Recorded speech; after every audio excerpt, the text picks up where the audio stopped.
pero nice ko lang sabihin na wag kayong susuko. Mm.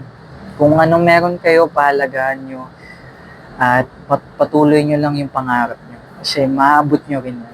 Pilipino laging hando dahil yan ang tatak. Minsan ba nagmahal ka ng magkasabay? Oo. Sa tingin mo ba, nabigo mo ang mga magulang mo? Oo. Kaya mo bang samahan ang taong mahal ka pero hindi mo gusto? Hindi. Sa tingin mo, mabuti kang ama sa anak mo? Oo. Minahal mo ba ang nanay ng anak mo? Oo. Naloko ka na ba ng kumikinang na pangarap? Oo. Nasubukan mo na bang magawa ang isang gabi lamang? Hindi. Iibig ka ba sa taong nabubuhay sa bahaghari? Hindi. Pipiliin mo bang maging sikat pero wala ang pamilya mo sa tabi mo? O kasama mo sila pero mabagal ang pag-usad ng karera mo? Hindi po. Salawahan ka ba? Hindi. Titigil ba ang mundo mo kapag palagi kang nabibigo? Hindi. Natatakot ka bang hindi matupad ang mga pangarap mo? Hindi. At ang huli, umabot ka ba sa puntong namili ka sa pag-ibig o pamilya? Oo. Maraming salamat. Bago tayo magtapos sa ating usapan ngayon, imbitahan mo muna yung mga nanonood sa Kwentong Pilipino kung saan mapapakinggan ang iyong siyam na kanta and kung ano pa yung mga nabanggit ko kanina, yung mga mangyayari sa 2026. Okay po. Maraming salamat nga po pala, Sir Roy, sa pagpapaunlak at sa Kwentong Filipino. Nice ko rin po kayong paunlakan na yung music ko po is available sa YouTube Music, Spotify, at sa Facebook din po. You can follow my page, Anton. And I'll comment din once na ma-upload yung video, I'll comment rin po yung page doon. At yun, maraming salamat po sa episode na to, sa pagpapaunlak po ni Sir. Okay, dahil masaya ang puso mo ngayon, ipinagdarasal mo ba sa Diyos na siya na ang makakasama mo habang buhay? Yes po. Ano ang konsepto mo ng Pasko? Dahil papalapit ang Pasko, ano ang konsepto ng Pasko noong bata ka? At ano na ang konsepto ng Pasko ngayong sumasabay ka na sa agos ng realidad ng buhay?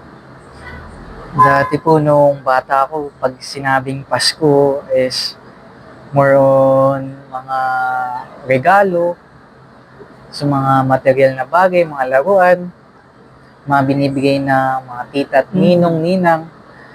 Pero ngayon, sa kasalukuyan, for me, ang Pasko is about, pagsama-sama at pagsalubong sa araw na to, nakasama mo yung pamilya mo, ang mamahal mo sa buhay. Yun yung mahalaga eh. Yung chine-cherish nyo yung moment na yun. Hanggang kailan ka gagawa ng kanta? Hanggang tumanda po, I'm really into music po eh.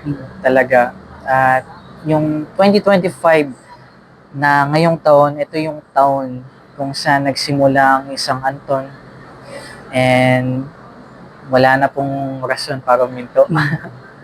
Okay, bukod sa mga awit, ano pa ang pangarap ng isang Anton? Honestly po, I'm more into po talaga art singing sa teatro. Gusto rin po maging isang direktor ng palabas, maging aktor, and ayun po more on filmmaking. Kung hindi man ako napunta sa music, it's either filmmaking. Okay, Anton, mahaba pa ang lalakbay mo sa mundo. 24 na taong gulang. Kung bibigyan ka ng pagkakataon na bigyan ng titulo ang kwento ng buhay mo, sa isang maiksing pangungusap, anong titulo to? Ano po?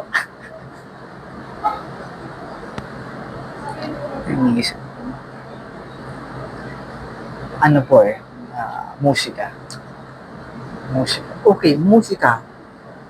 Kung ilalathala ang kwento ng buhay mo, may ibubura ka ba na kwento nito?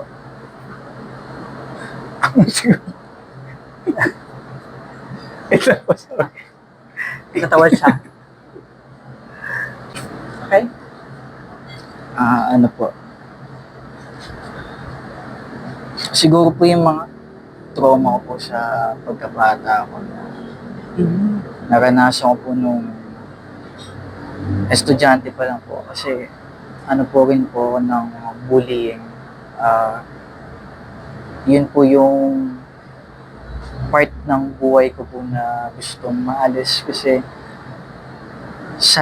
hindi rin lang naman po ako yung nakakaranas ng bullying pero sa lahat ng nanonood ngayon is ang bullying is ano po talaga kailangan mahinto kasi ang daming tao na alam mo yun nagiging insensitive sa mga salita nila na yung isang salita na yun pwede na po pala makasakit or makaalis ng buhay ng isang tao. At yung trauma po ng pagkabata ko kasi gusto ko lang din po i-share na ano po mababaw lang din naman po yung luha ko. Ang dami po talagang masasamang pangyayari sa buhay ko. Mukha lang akong masaya pero marami na rin nung na-experience sa buhay. Like bullying, dami na rin rejection sa buhay, sa iba't ibang aspeto. Pero nice ko lang sabihin na wag kayong susuko. Kung anong meron kayo, pahalagahan nyo at patuloy nyo lang yung pangarap nyo. Kasi maabot nyo rin yun. Ano ang nais mong sabihin sa mga magulang mo na patuloy kang sinusuportahan sa kabila ng mga hindi naaakmang desisyon para sa buhay mo? Nice ko pong sabihin sa magulang ko po na nanonood, sila mama at papa, na mahal ko po kayo.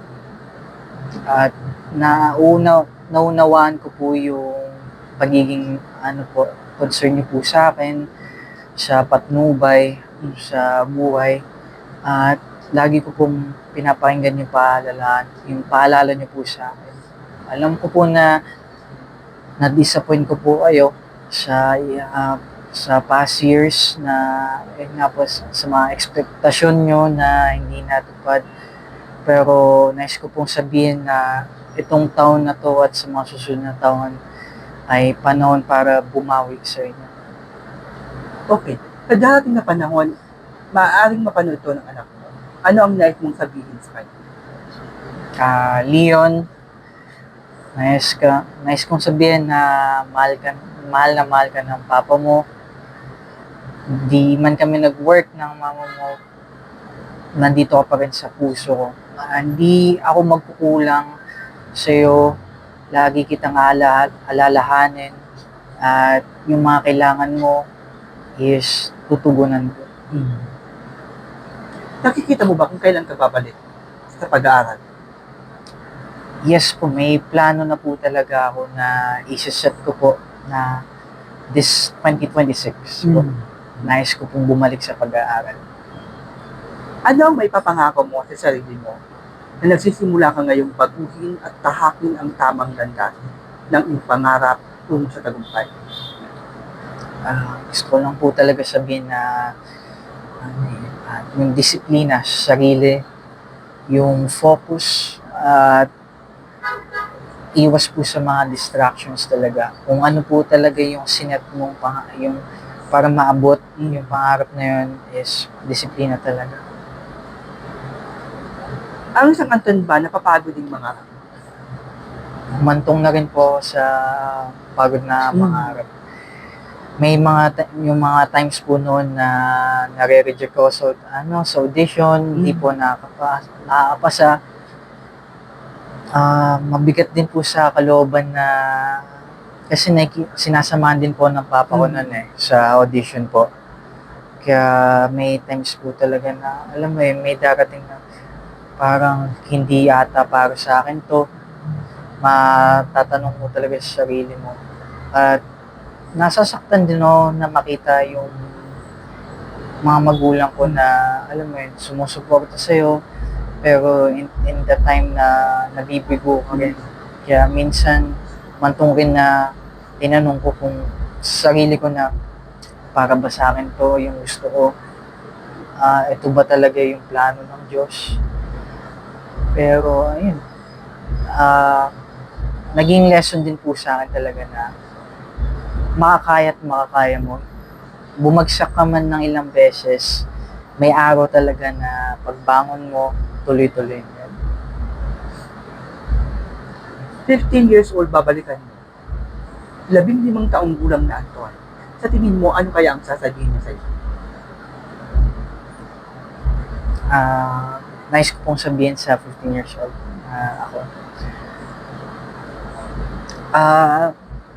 Ituloy mo lang kung ano yung pangarap mo sa buhay. Huwag kang susuko. Huwag mong papakinggan yung mga negative na sinasabi ng tao. Makikinig ka palagi sa magulang mo at sa patnubay nila kasi mahal na mahal ka nila at para sa iyo.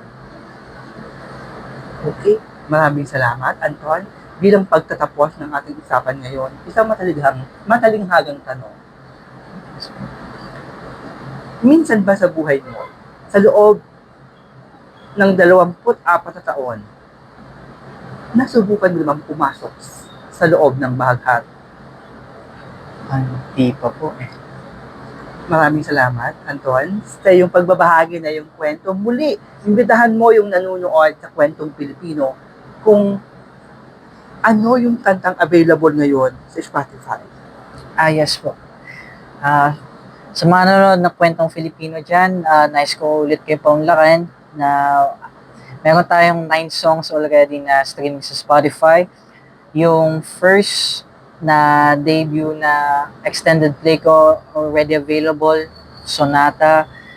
Yung single po na Flowers, yung kinanta ko po kanina, at yung Feelings, Come Back Home. Marami po kayong pwedeng mapakinggan sa profile ko po sa Spotify and YouTube Music po.